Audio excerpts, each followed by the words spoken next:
ang industry natin ng pinya is since 18th century, and dinala ng Spaniards ang pinya dito as for for trade. But the Aklanon weavers, they use that as for pinya weaving. And from that, nag-start na po ang pinya weaving. At that time is hindi pa kilala ang Aklan, or especially Kalibo, pagdating po sa pinya fabric.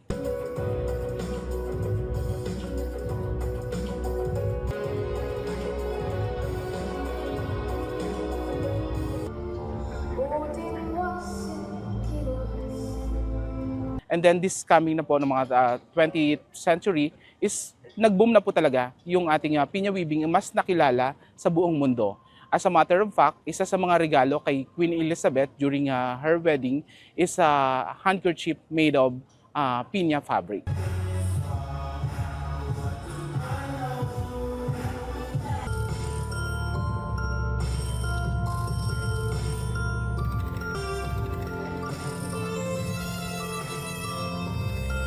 The Ati-Atihan Fashion Festival, this is our 4th year, no, na ginagawa ro Ati-Atihan Fashion Festival. This is the time also to showcase the talent of ang young Aklanon fashion designers na ma-promote yung kanilang mga obra maestra, mga collections nila.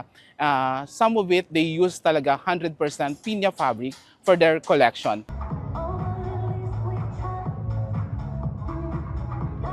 It signifies the vibrant colors, different colors, na nagsisignify how happy Ati-Atihan is. And I am so happy to be part of this celebration from the Ati-Atihan Fashion Festival.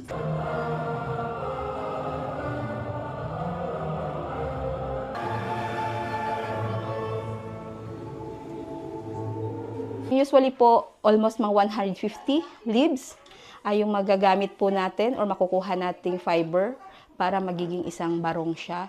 Yun po yung kailangan naming dahon para sa makagawa kami ng isang barong.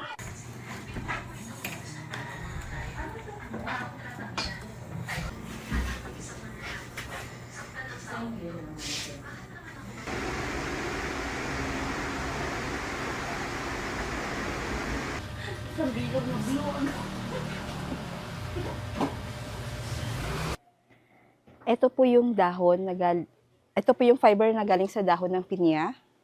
After po na inat po ito pa isa-isa, i-weave po nila doon sa loob. Tapos ito na po yung finished products po namin. Barong na po to siya. Ito yung suksok, kasama sa hobby na design, gawang Aklan po talaga to.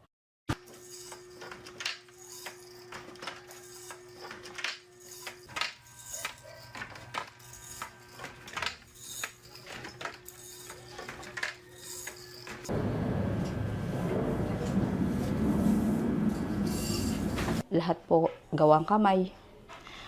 Yung variety po ng pinya namin is yung native variety, yung red Spanish po. Hindi po pwede yung Hawaiian na variety. Kasi yung strength po ng fiber ng red Spanish mas matibay po kumpara po sa Hawaiian. At saka po sa abaka, mas malaki po yung fiber ng abaka. Compare po natin sa pinya, mas pino po yun.